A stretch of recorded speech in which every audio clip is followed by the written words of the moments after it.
तो कल हमने सिएस्टा को इंस्टॉल करना सीखा, ठीक है। इंस्टॉल करने के बाद हमें थोड़ा सा चीज़ों को समझना है, स्ट्रक्चर को समझना है कि सिएस्टा जब आपके पास है, मैंने आपको बोला था जैसे वर्क करके डायरेक्टरी थी उसमें हमने सिएस्टा इंस्टॉल किया था, ये सिएस्टा था। और इसमें ओबीजे के अंदर गया मैं, लिस्ट करके बड़े सारे पैकेजेस का नाम आ रहा है, lots of list is there. यहाँ पे ये ग्रीन कलर की एक एग्जीक्यूटेबल बनी हुई है, इसको आपने यहाँ से उठाना है और यहाँ से कॉपी करना है sudo cp siesta, यहाँ से usr लोकल बिन में ले जाना है आपने, बस यहाँ पे जस्ट एंटर करना है और कुछ नहीं करना है, दैट्स इट। ये आपका वहाँ पे यूजर लोकल बिन में फाइल चली जाएगी, ठीक है। अब आप कहीं पे भी बैठ के कमांड दो, अगर जैसे मान लो मैंने यहाँ से, अगर मैं cd करता हूँ, सिंपल देखना जरा, जैसे मैं यहाँ पे cd कर रहा हूँ, तो cd का मतलब क्या हुआ कि हम डायरेक्टली कहाँ चले गए, we directly go into home,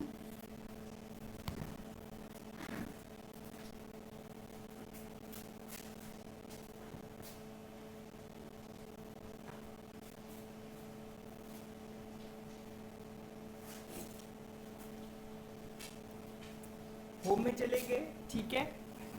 मान लो आपने कोई डायरेक्टरी बनानी है, सपोज करो हमने किसी डायरेक्टरी में जाके काम करना है, तो वर्क के अंदर ही चले जाते हैं, ठीक है। cd का मतलब उसके अंदर चले गए, ls किया तो यहाँ पे ये डिफरेंट डिफरेंट फाइल्स हैं।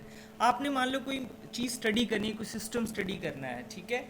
जैसे सपोज करो हमने हाइड्रोजन मॉलिक्यूल स्टडी करना है, ठीक है, हाइड्रोजन मॉलिक्यूल स्टडी करना है, तो मान लो मैंने एक डायरेक्टरी बनाई, आप मैनुअली भी बना सकते हो, ऐसे भी बना सकते हो, mkdir-h2 लिख लिया मैंने सीधा ये, तो अगर मैं ls करूंगा तो h2 नाम की डायरेक्टरी बन गई, ये हमारे पास डायरेक्टरी बन जाती है।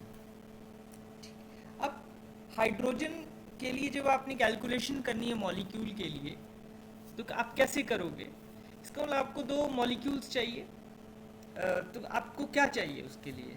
अब मैं सबसे पहले इसकी FDF फाइल को एक्सप्लेन करूंगा आप लोगों के साथ। तो आपने मेरे वेब पेज पे जाना है arunphy.org, you just go to here, यहाँ पे ये वर्कशॉप्स हैं, ये मैंने ऑलरेडी यहाँ पे बड़ी सारी फाइल्स रखी हुई हैं, IWNMM है, AIP वर्कशॉप है, सर्प है, तो you can go to IWNMM, यहाँ पे देखने कौन कौन सी फाइल्स पड़ी हुई हैं, सैम्पल फाइल्स रखी हुई मैंने यहाँ पे। ये H2, इसको देखते हैं, H2PW92, इसको डाउनलोड करने की कोशिश करते हैं।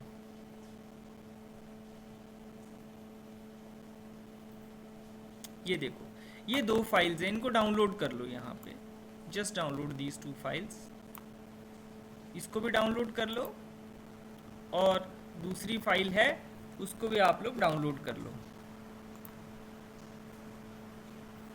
ये दो फाइल्स आपने डाउनलोड कर लेनी, एक है h.pfdf और दूसरी है h.psf, दो फाइल्स आपने डाउनलोड कर लेनी है, ठीक है।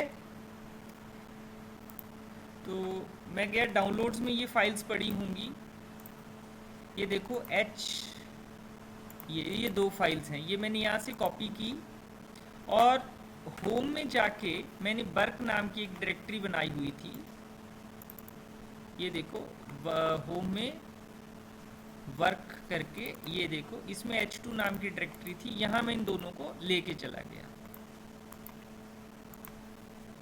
ये मेरे पास ऑलरेडी पड़ी हुई थी इसलिए वन इसमें इसके साथ आ गया अटैच होके। ये h.fdf के नाम से है और ये दूसरी h.psf के नाम की फाइल है, ठीक है। दो फाइल्स मेरे पास आ जाती हैं ये। सो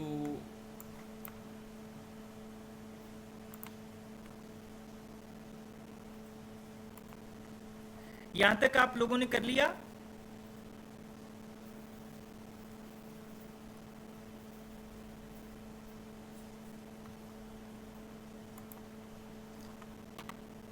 वर्क के अंदर अब मुझे देखना है कि FDF फाइल कैसी है, इसको समझने की कोशिश करते हैं, ठीक है।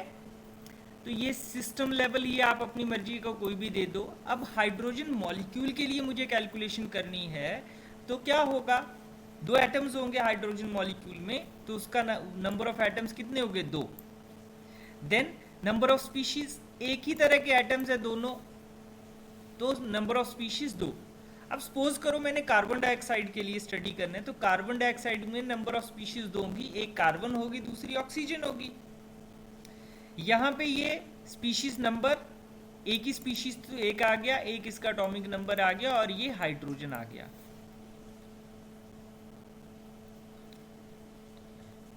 और ये कहाँ पे रखा मैंने इसको, एक को 000 पे रखा, दूसरे को 0.3, 0.00, 0.00 पे जाके हमने दूसरे एटम को रखा, और एटॉमिक कोऑर्डिनेट्स फॉर्मेट जो था एंगस्ट्रॉम में लिया हुआ है, ठीक है। और ये कुछ और फ्लैग्स हैं।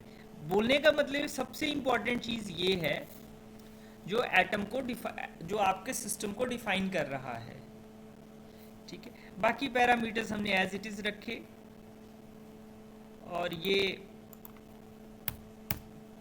के ग्रेड किसकी भी मैं बात बाद में करूंगा। अभी हमने जस्ट अप्रिशिएट करना है that what is going on, ठीक है। तो मेन जो इंफॉर्मेशन थी वो यहाँ पे बैठी हुई थी, बाकी पैरामीटर्स की मैं अभी बात नहीं करूंगा। अभी हमने अप्रिशिएट करना है कि सिएस्टा कैसे हमारे लिए काम करता है। दूसरी है पीएसएफ फाइल, सूडो पोटेंशियल की इंफॉर्मेशन यहाँ बैठी हुई है, ठीक है। ये सूडो पोटेंशियल की फाइल है, ये भी आपको बने बना, या तो सूडो पोटेंशियल आप जनरेट कर लो खुद, या आपको इनकी फाइल्स ऑलरेडी मिल जाती हैं। अभी हमने ज़्यादा नहीं इन पे उलझना है कि ये क्या है, कहाँ से है।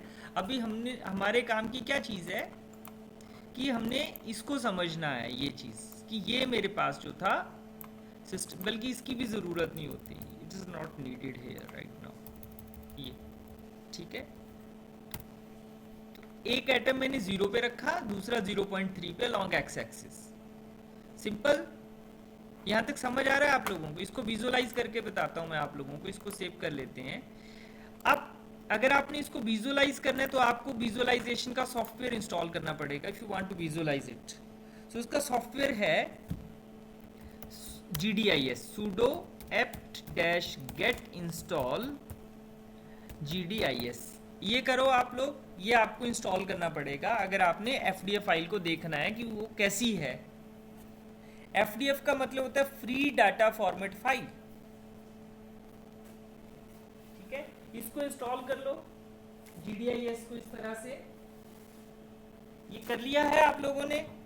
जिन्होंने नहीं किया उसको करो इंस्टॉल।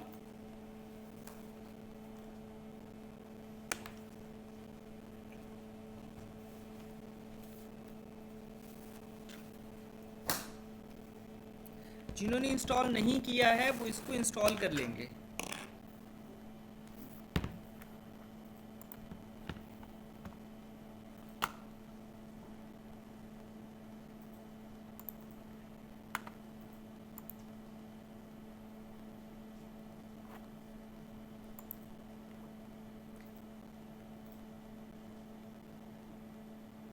इसको इंस्टॉल कर लो। कर लिया आप लोगों ने?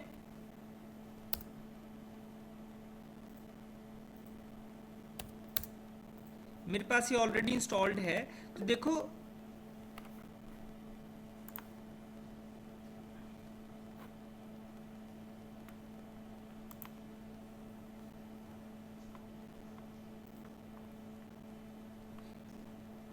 अगर ये इंस्टॉल हो गया तो मुझे कोई मैसेज कर सकते हैं आप लोग चैट बॉक्स पे।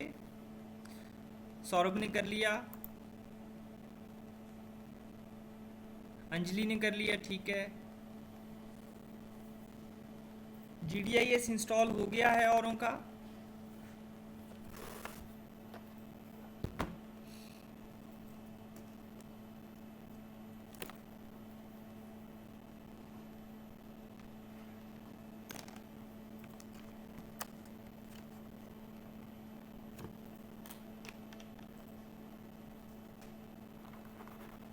और बाकियों ने कर लिया?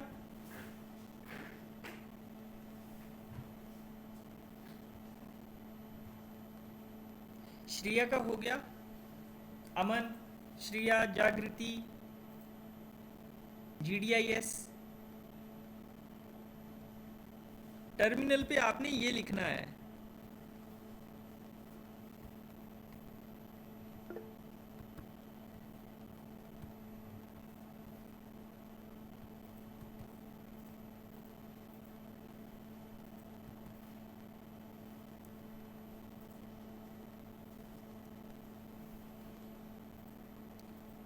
ओके। सो आई थिंक कर ही लिया होगा आप लोगों ने। देन GDIS में सपोज करो मुझे फाइल को देखना है, FDF फाइल कैसी दिख रही है, तो हम कमांड देंगे GDIS h डॉट, क्योंकि हमारे पास FDF फाइल कौन सी थी, h.fdf। ये देखो,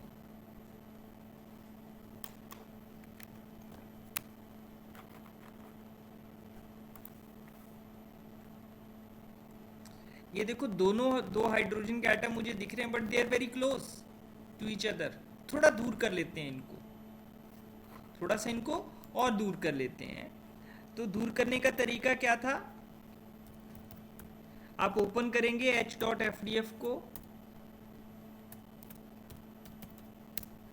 ये देखो 0.3 की बजाय let us put it on the 0.5,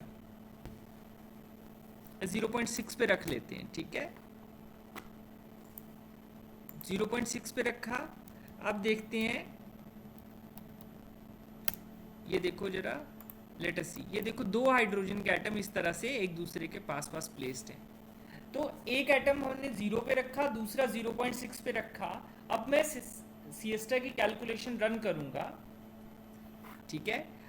और इसमें एक और चीज है जो मुझे ख्याल रखनी है, इसमें ये नंबर ऑफ CG स्टेप जो होते हैं वो 1000 रखे हुए, क्योंकि अभी मैं एक मॉलिक्यूल को रिलैक्स कर रहा हूँ। क्यों इसको रखते हैं, क्या क्या रीजंस हैं, वो मैं आप लोगों के साथ बाद में धीरे धीरे डिस्कस करूँगा। अभी हमने इसको अप्रिशिएट करना है सिएस्टा कोड को। सो हम क्या करेंगे, सिएस्टा रन करना है तो इसको दो चीज़ों की ज़रूरत पड़ती है। देखो एक आ गया FDF फाइल, दूसरा आ गया PSF फाइल। तो सिंपल कमांड है सिएस्टा, यूजर लोकल बिन में ले गए थे, लेस देन का सिंबल, देखो FDF फाइल का नाम, देन ये पाइप बोलते हैं इसको, वर्टिकल लाइन आती है ये शिफ्ट के साथ, T, आउट फाइल का नाम लॉग डॉट आउट कर लेते हैं, जिसमें इंफॉर्मेशन बैठेगी, जब वो जो भी रन होगा वो इस पर पूरी की पूरी इंफॉर्मेशन बैठ जाएगी। ये कमांड नोट कर लो या स्क्रीनशॉट ले लो इसका, ये जो कमांड है ये देखो, इट मीन्स जहां पे आप बैठे हो जिस वर्किंग फोल्डर में, उसमें ये दो फाइलें चाहिए और आपको साथ में ये कमांड देनी है। उसके बाद इसका स्क्रीनशॉट ले लो सारे बच्चे,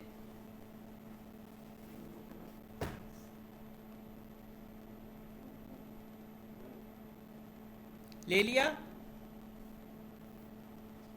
ये नोट कर लो, स्पेस इसी तरह से, एंड देन एंटर,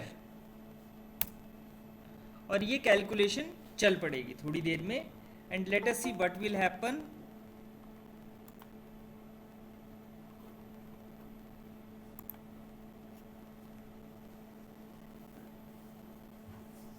शिक्षा ने ज्वाइन किया अभी, उसको बोलो कि इस तरह से ये फाइल्स अपने पास रख ले।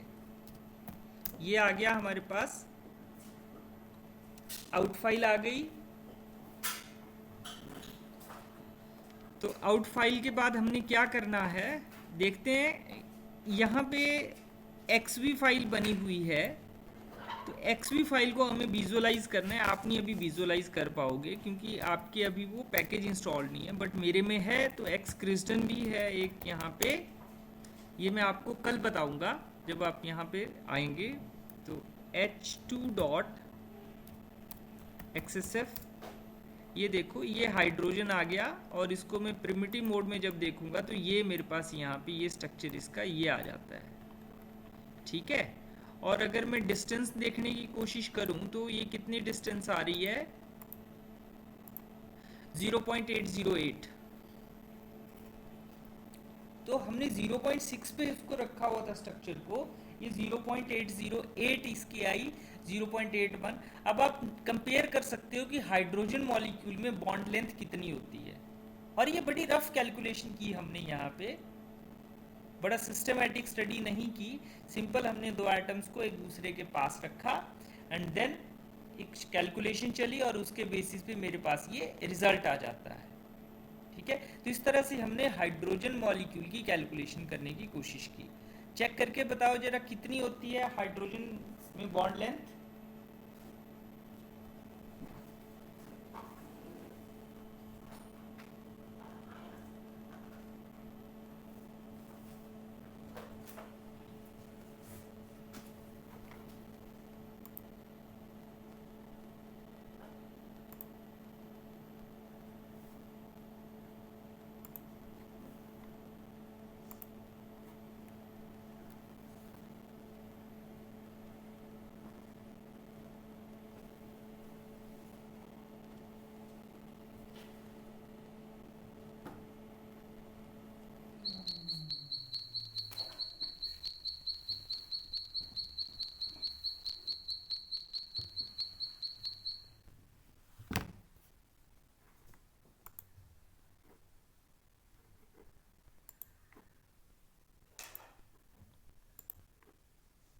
तो ये चेक किया आप लोगों ने किसी ने?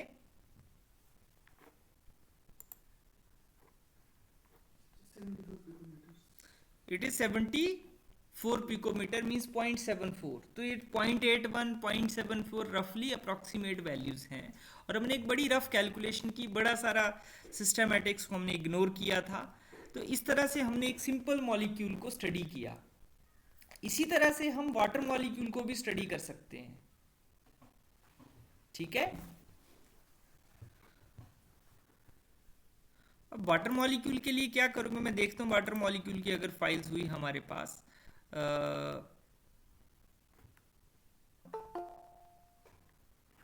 somebody is joining.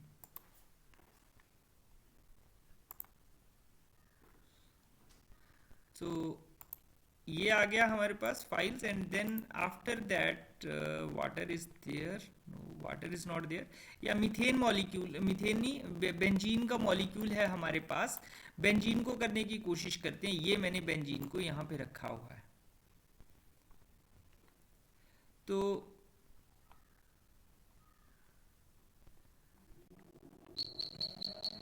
बेंजीन में चेक करते हैं क्या है।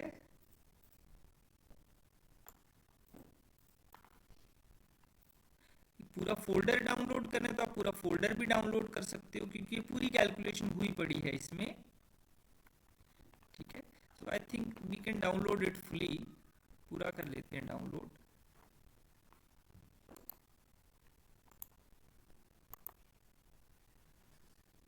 या आप एक काम करो, एफडीएफ फाइल डाउनलोड कर लो। हमने देखो एफडीएफ फाइल डाउनलोड करनी है और पीएसएफ फाइल। एक पीएसएफ फाइल ये है तो इसको डाउनलोड कर लो। देन एफडीएफ फाइल test.fdf है, इसको भी डाउनलोड कर लेते हैं। एंड आफ्टर दैट और कोई टेस्ट एफडीएफ फाइल है उसको भी, एक यहाँ पे भी है, तो इन सारी फाइल्स को हम डाउनलोड कर लेंगे जितनी भी हमारे पास ये एफडीएफ फाइल्स है। एक एफडीएफ ये है, फिर मैं आपको बताऊंगा कि कौन सी फाइल आपने रन करनी है।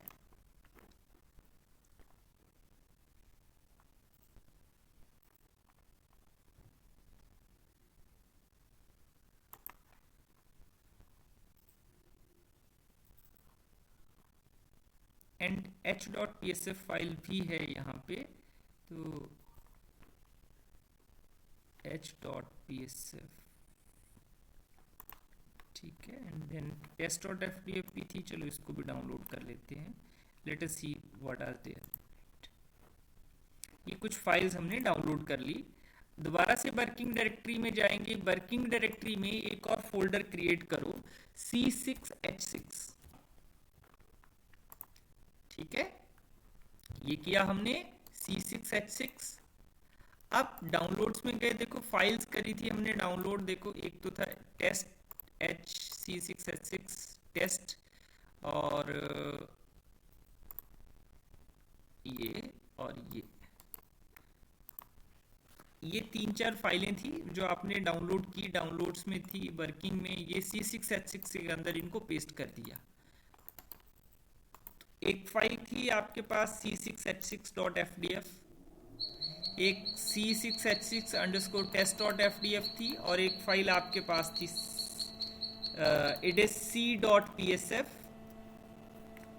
और एक थी h.psf फाइल। दीज आर सर्टेन फाइल्स, ठीक है, और एक test.fdf फाइल आपके पास थी। सो हम क्या करेंगे, यहाँ पे इनको विजुअलाइज करने की कोशिश करते हैं। टर्मिनल ओपन किया, यहाँ पे देखो, यहाँ पे ये सारी के सारी फाइल्स बैठी हुई हैं, ठीक है। अब हम क्या करेंगे, GDIS में पहले test.fdf फाइल को देख लेता हूँ मैं कि कैसी लग रही है वो। ये test.fdf फाइल, ये बेंजीन का स्ट्रक्चर है इस तरह का, जो हमने ट्रायल के लिए लिया, अपनी मर्जी से कोऑर्डिनेट सेट किए, ठीक है। एक तो ये किया हमने, और सारी फाइल्स को एक बार चेक कर लेते हैं। C6H6 अंडरस्कोर test.fdf, ये भी उसी तरह से है, इसका मतलब उसी का मैंने यूज़ किया। देन मेन जो फाइल थी ये थी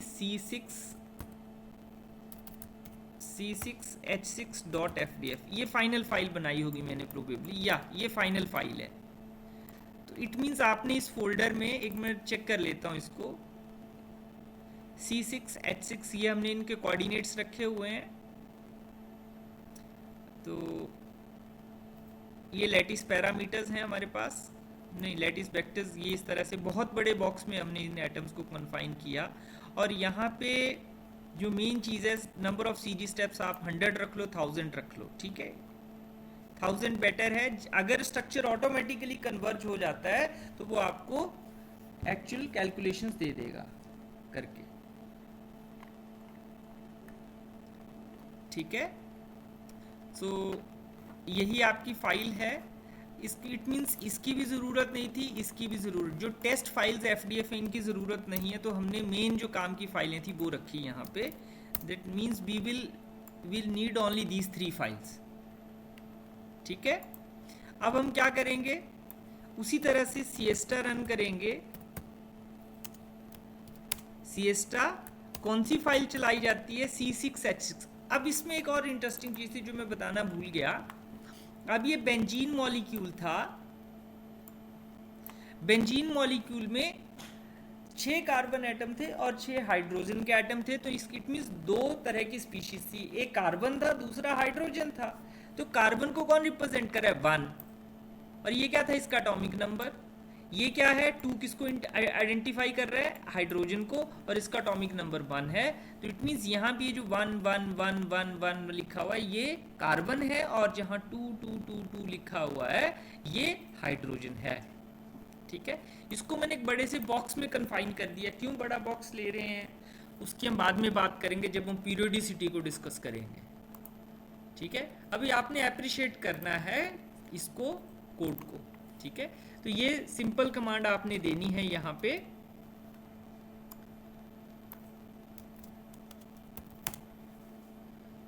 t-log.out, ये सिंपल कमांड आपको यहाँ पे देनी पड़ेगी, ये राइट। इसको नोट कर लो, और एंटर किया मैंने, ये आपके लिए कैलकुलेशन करके दे देगा थोड़ी देर में। 12 नंबर ऑफ एटम्स है आपके सिस्टम पे। So let us see what will happen, wait and watch.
Calculation चल रही है अभी, देखो।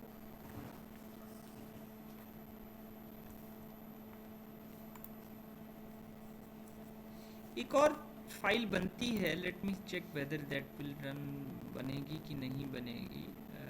ANI फाइल बनती है एक, मैं चेक कर लेता हूँ वो कैसे बनेगी।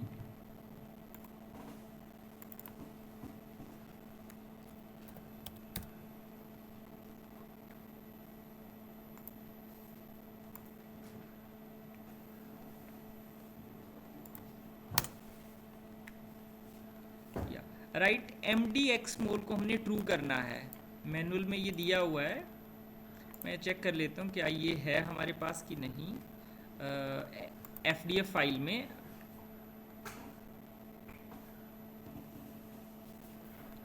कहाँ, ये हमारी FDF फाइल थी, इसको ओपन करेंगे, चेक कर लेता हूँ।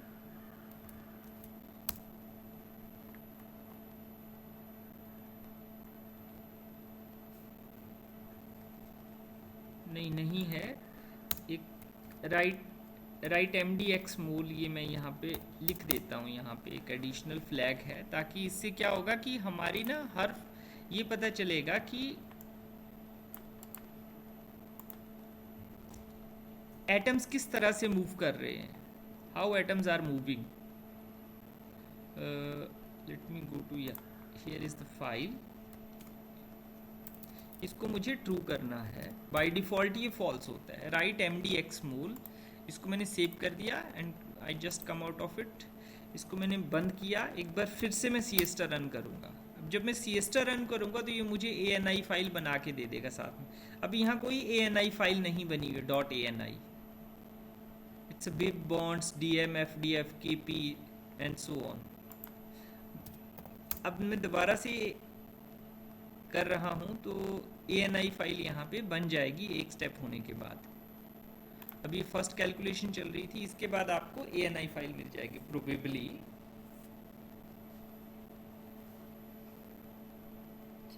और एक कोशिश और करनी है आप लोगों ने, मैनुअल ज़रूर पढ़ना है।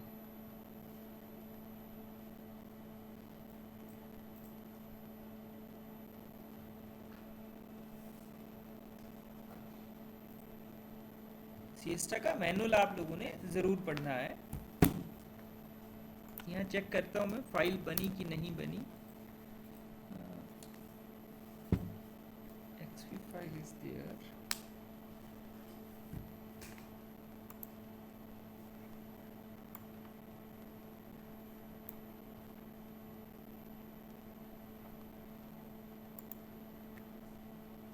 MD_Xmol is true.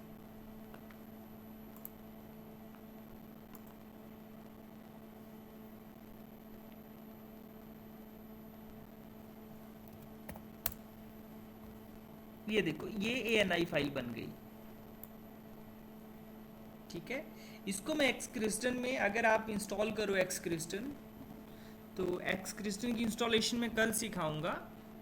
तो XCrystal जो था, अगर मैं ओपन करूं, सो C6H6.ANI, if I open it, ये देखो जरा, इनिशियली स्ट्रक्चर ऐसा था, इनिशियली स्ट्रक्चर इस पोजीशन पे था, ये देखो।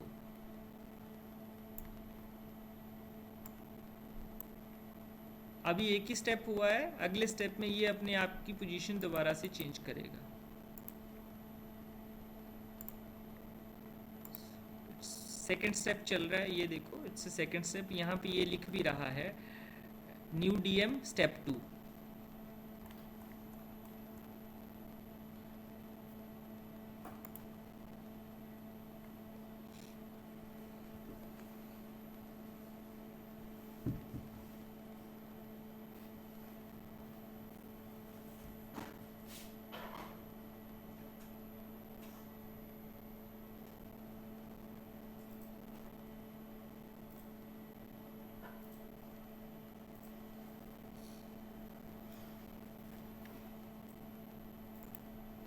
अगला स्टेप भी हो गया।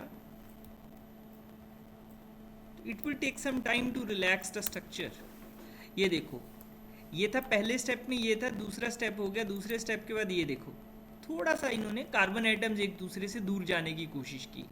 जस्ट सी, इनिशियल स्ट्रक्चर ये था, एंड सेकंड स्टेप में ये दे मूव फर्दर अपार्ट, क्योंकि हमने ज़्यादा क्लोज रखे हुए थे, तो वो ऑटोमेटिकली स्ट्रक्चर को रिलैक्स करने की कोशिश करेगा, डिफरेंट डिफरेंट पोजीशंस पे कार्बन और हाइड्रोजन को लेके जाएगा, और जो इसका एक्चुअल स्ट्रक्चर था उस पे इसको लाने की कोशिश करेगा।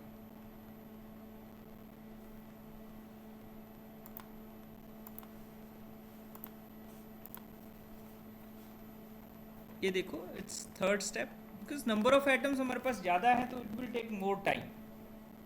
हाइड्रोजन मॉलिक्यूल में हमारे पास 2 ही एटम्स थे, तो उसने कोई ज़्यादा टाइम नहीं लिया रिलैक्स होने में।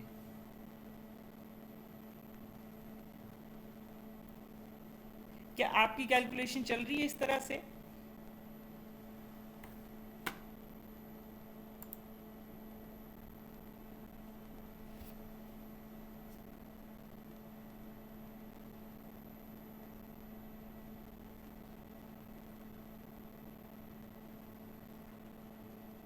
आप चैट बॉक्स में कुछ लिख सकते हो अगर कोई किसी को डाउट है।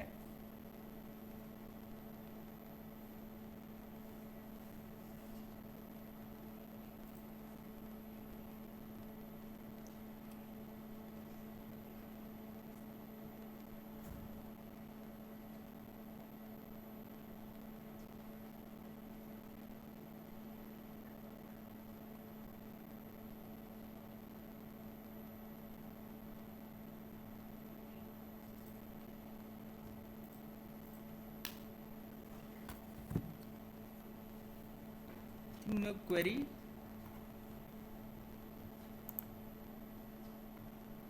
ये देखो अगला स्टेप हो गया, ये 3 steps they are complete, is computing final energy and the forces.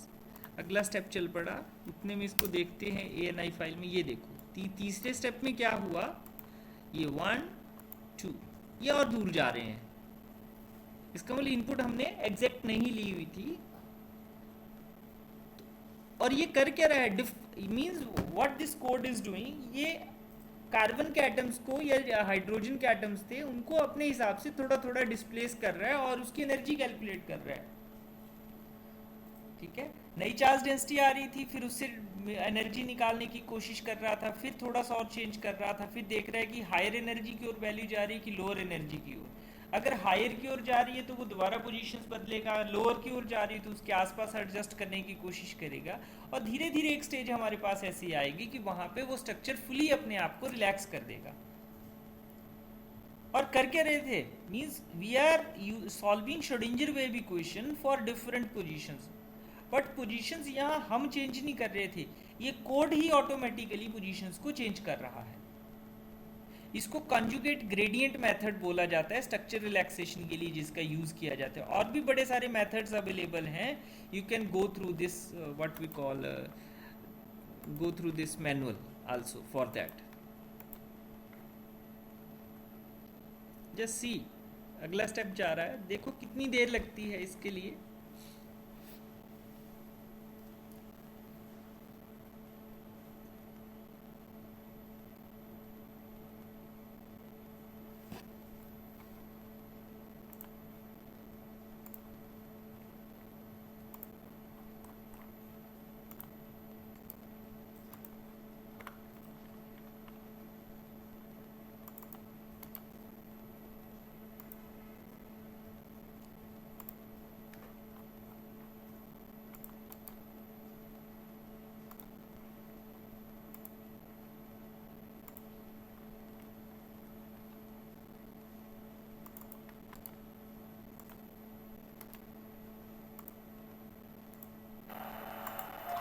सो अब हम नेक्स्ट सेशन स्टार्ट करेंगे, इसमें मैं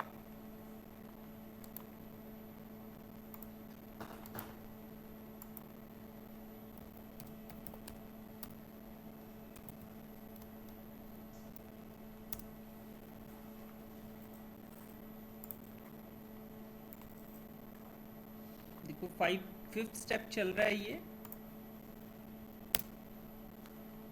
तो 4 स्टेप हो चुके हैं। ये देखो, सी द मोशन ऑफ, अब देखना जरा,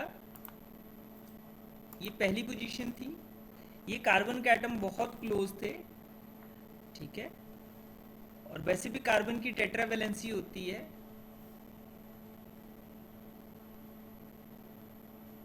तो वैसे टेट्रावैलेंसी तो पूरी हो रही है यहाँ पे, बट ये काफ़ी क्लोज है, तो इलेक्ट्रॉन इलेक्ट्रॉन रिपल्शन की वजह से क्या होगा, ये थोड़ा सा एक दूसरे से दूर जाएंगे और दूर चले गए, ठीक है, बट अभी ये बहुत ज़्यादा दूर चले गए, अगले स्टेप में हल्का सा और क्लोज आए, और देखो कॉरस्पॉन्डिंगली हाइड्रोजन के एटम्स भी अपनी पोजीशन जो है वो चेंज करने की कोशिश कर रहे थे, क्योंकि यही हाइड्रोजन के एटम इस डायरेक्शन में आएंगे, अलाइन करेंगे, ये हाइड्रोजन के एटम खुद को इस डायरेक्शन में अलाइन करेंगे, ये हाइड्रोजन के एटम खुद को इस डायरेक्शन में अलाइन करेंगे, करने की कोशिश करते हैं।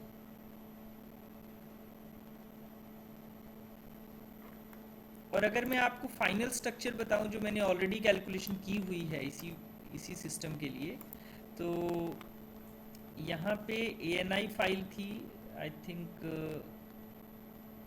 एक तो XSF फाइल थी जिसको मैं डाउनलोड कर रहा हूँ, आप लोग इसको डाउनलोड कर सकते हो, ठीक है, and then ANI file is not there, या ANI नहीं थी इसमें, तो मैं इसी को एक बार फिर से आप लोगों को बता दूं, जो डाउनलोड्स में अगर मैं जाऊं, ये डाउनलोड्स था, डाउनलोड्स में ये फाइल बनी हुई है, इसको मैं विजुअलाइज करवाने की कोशिश करूंगा, XSF फाइल को, xkristen c6h6.xsf, ये देखो जरा, ये स्ट्रक्चर हमारे पास रिलैक्स होके आ रहा है, just see, it is the actual structure of benzene, and you can compare bond lengths and bond angles also. तो डिस्टेंस नोट करो जरा, कार्बन कार्बन के बीच में एवरेज डिस्टेंस है 1.4109, चेक करो क्या यही है,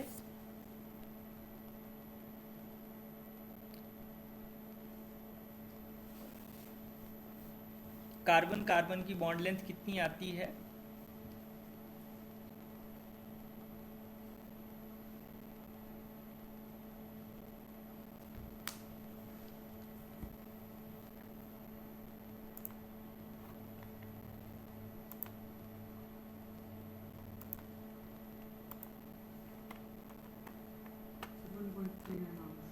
वन पॉइंट 39, इट्स 1.39 और हमारे पास 1.41 आ रही है, तो ऑलमोस्ट मैचिंग है।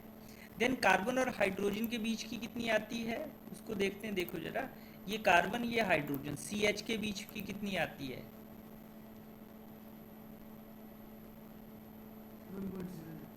1.09 और हमारे पास यहाँ पे 1.11 आ रही है। देन एंगल को देख लेते हैं, ये देखो जरा, ये कार्बन कार्बन के बीच में, सॉरी एंगल पे जाते हैं, यहाँ पे let me go to the angle, close it and let me, या सो एंगल पे जा रहे हैं, 1 2 3, इनके बीच में कितना एंगल आ रहा है, 120.117 डिग्री, सो रफली 120 डिग्री आ रहा था, कार्बन कार्बन कार्बन के बीच में 120 आ रहा है, और हाइड्रोजन के केस में कितना आता है, हाइड्रोजन कार्बन और कार्बन के बीच में हमारे पास 120 डिग्री ही आ रहा है, और वही एंगल आता है। सो दैट मीन्स इसने हमें पूरा के पूरा स्ट्रक्चर जो था वो रिलैक्स करके दे दिया बेटर वे में।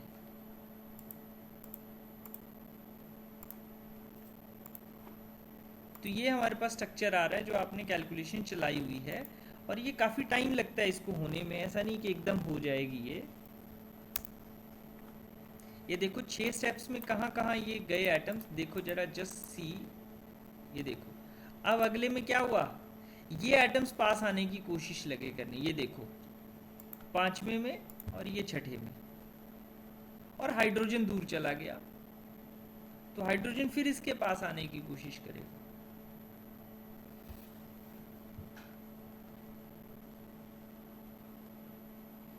सो है तो अल्टीमेटली है तो कमाल श्रोडिंगर वेव इक्वेशन का ये, दैट हाउ वो किस तरह से हमें नए मटेरियल्स प्रेडिक्ट करके दे रहा है, ठीक है। तो इस तरह से आपके पास ये जो कैलकुलेशन है हो जाएगी तो इसको रन करो और देखने की कोशिश करो। और एक्सक्रिजन भी आप इंस्टॉल कर सकते हो। अगर कोई इशू रहता है एक्सक्रिजन इंस्टॉल करने में तो मैं उसको आपकी मशीन्स को कल आपकी हेल्प कर सकता हूँ मशीन्स में उसको इंस्टॉल करने के लिए। सो आई थिंक अभी तक के लिए इतना काफ़ी है। तो इसको आप रिपीट करो, करने की कोशिश करो, जैसे ही हो जाए इंटीमेट करो, उसके बाद मैं आपको अगली चीज़ें बताऊंगा।